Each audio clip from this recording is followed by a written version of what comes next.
So, West Virginia Commonplace. Out on the road today, so I was like, man, I might as well just do a little podcast because I do these little introspective, retrospective, whatever respective podcasts I'm gonna do, and not changing up my tone, gonna go with my normal thing. Threw a little razzle dazzle at the beginning right there with the words. The thing I'm gonna talk about today is emotional investments. How many times in life do we do that to ourselves? These emotional investments that don't turn out right. And I ain't no life coach. I ain't no this or that. I'm just saying in general, like, I know I found in my lifetime at least maybe 4 major times, because we always get emotionally invested in everything we do to a degree, but like 4 times in life that I got emotionally invested, and luckily one's turned out good now, but the other 3 just turned out really, really bad. Like, I don't know what I was doing out here, because I'm from a generation, I was born in 1985, so we're still part of that old generation. New generation, you got to learn though. And my time, we were still writing letters and stuff, and we were still listening to cassette tapes, CDs that just came out or was big then.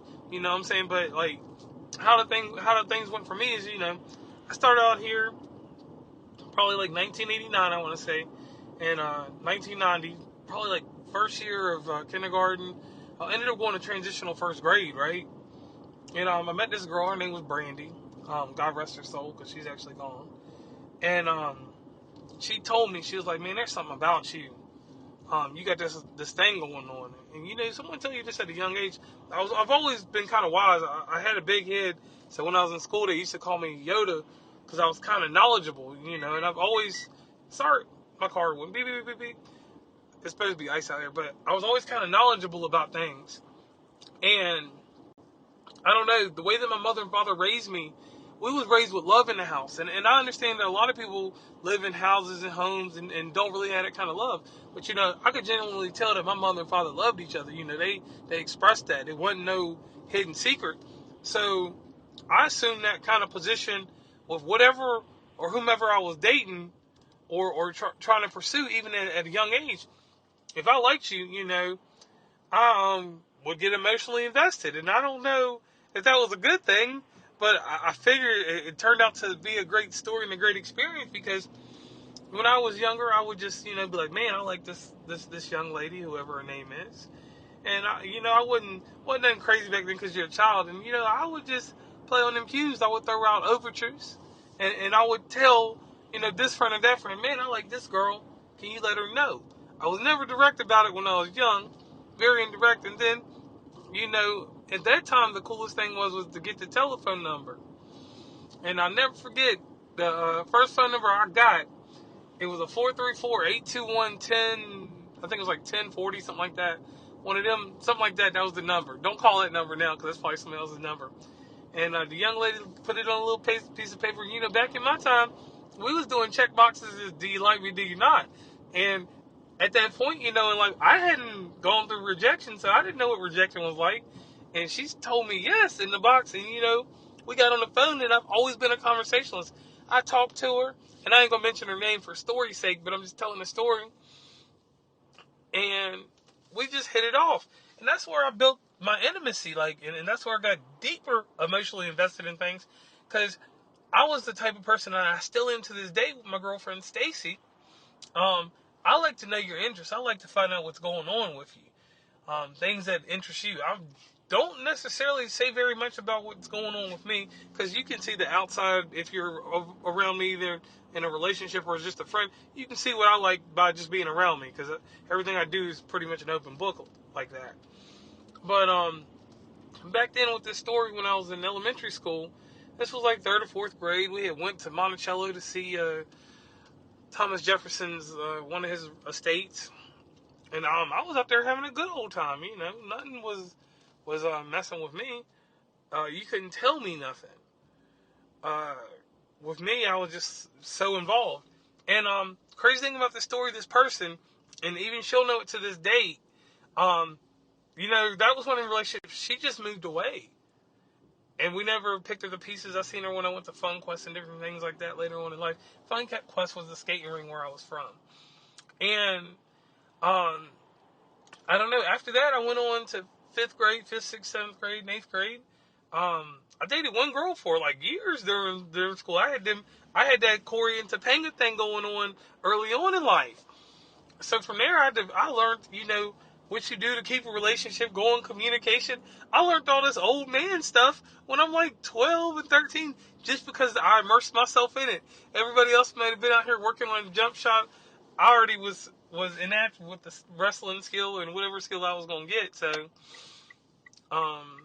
there won't no difference for me. There won't nothing that was going to change for me on that level. So, I already knew from the get-go what I was going to do there, but, I had this relationship, and it went on, and, even at a young age, I got deeply involved in other people's stuff.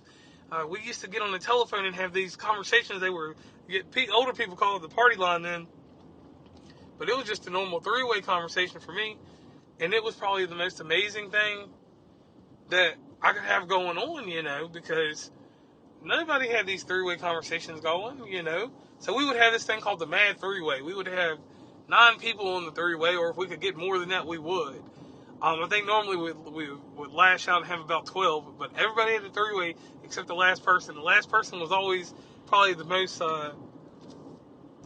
heavily, deeply broody person in all this gossip. And in between this time, that lengthy relationship I had, we broke up. She went on in life and did whatever she was going to do. But I was deeply invested in her, with them emotions once again. And I wondered about her for a long time. And then, at some point it just came to a point where, she just ignored me, took me out of existence. So I was like, man, And then, just like anybody else, you're young, you just move on, whatever. Just keep going with it and roll. Nothing crazy, nothing that's going to stop me from living my best life. And got to high school, and that's when I started this whole traveling thing. I started going to different places in different high schools, and I would meet different girls, with the sports and everything, and with my sister, because my sister was in the marching band. She was a drum major. So I met a lot of people, and like I said, once again, I have this little natural thing that goes with me. Like, once you start talking to me, we're going to be friends forever. It ain't no changing this and that just because, we not dating no more or anything like that. So I got deeply invested with people. So I would write letters to people that lived far away. Because back then, we had the AOL Instant Messenger. And I met people on there, which is crazy. Now, I was probably talking to adults, which is probably even weirder. But, all kinds of stuff happened then. So you just kind of go with the flow. And anyway, so we roll around high school. We go through high school, we graduate high school, and then, you get out here, first year or two, you're out of high school and stuff. You still got friends, but you kind of disappear from friends. So I'm one of these nostalgic people. I'm going to test drive and try things that I probably went to high school with. And when I say that test drive and try things, I mean date somebody that I probably went to high school with that I liked. I just didn't have the opportunity because the time wasn't right. And I wasn't, single, so I wasn't out there doing anything crazy. So I got emotionally invested once again. And I got out here, dated somebody. Probably wasn't the best way to start dating someone. And it ended the same way it started. Lesson learned. And, that's how we keep going on. But once again, at this younger age, I was investing way too much emotion into things that I couldn't control. And I guess that's the part of maturity when you get older. So danced around a little bit in life. Got into my 20s. Got out here. Met a young lady. And you never think that you're going to be passing time with somebody. But me and her ended up passing time.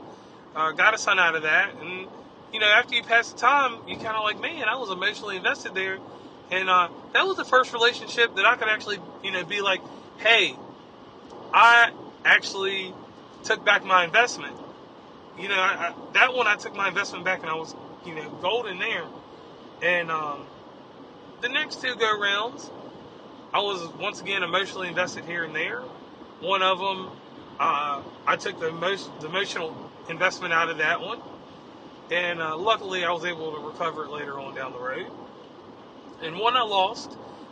We won't publicize that too much. Everybody knows, if you're in my circle, you know what happened to me there. And now I'm emotionally invested again.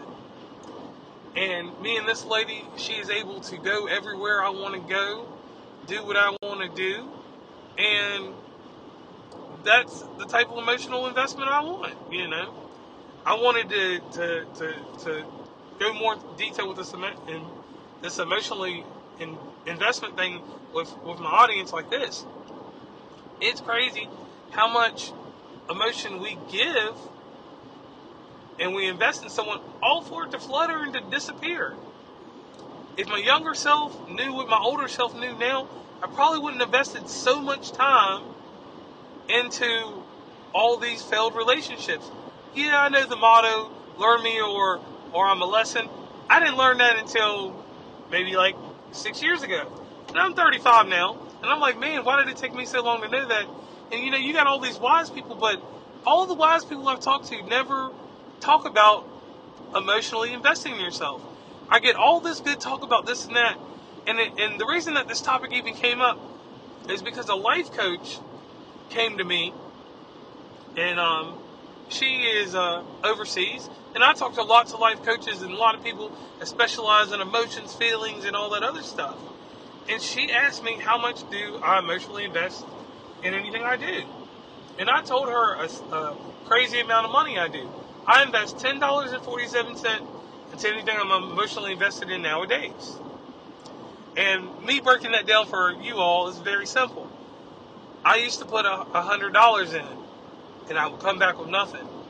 I put that $10.47 in, and I've gained a profit. I get a profit now. And yeah, I'm no psychologist, psychiatrist, or anything like that, but putting in a full investment on something these days, emotionally wise, is not something that I'm going to do. And just inside these podcasts, like when I did the one little episode about what was going on with me, I know that my show's garner a certain amount of audience, but I didn't know that you guys really like to hear about me. So anyway, with emotional investments, I found that I had to make tiers and certain levels of involvement for me to get emotionally invested in things. And in doing so, I don't save myself from any heartache or anything like that, but I've saved myself a little bit of grief of like, man, I shouldn't have done that. And I don't know, like now, where I'm older and a little bit wiser, I think, or just with experience, let's not put age into consideration. This is like my life. I enjoy my life now. Everything works out the way that I want it to because, I took that one thing. Emotional investment. I seen if the same interest was emotionally invested in me. Once I seen that it was the same, I didn't duplicate or replicate. I just put the same energy forward. And I thank you all for listening. West Virginia and Commonplace. It's been a really great podcast, and I like all my guests and everything that's going on there. I hope to keep going forward. Like I said, I've been pumping out these episodes and all this other stuff, and I'm just glad that you guys take the time to just listen. That makes life a whole lot easier on me, because I don't have to find ways to promote heavy to the crowd anymore, because people like the shows they like, and the shows that they don't like, they don't listen to. And that works out good for everyone. So if I have any people in the background that could be guests or anybody that wants to come back on the show, or anybody that wants to be on the show, I am open to taking time to put you on the show. Once again, thank you, West Virginia and Commonplace, and I am signing off.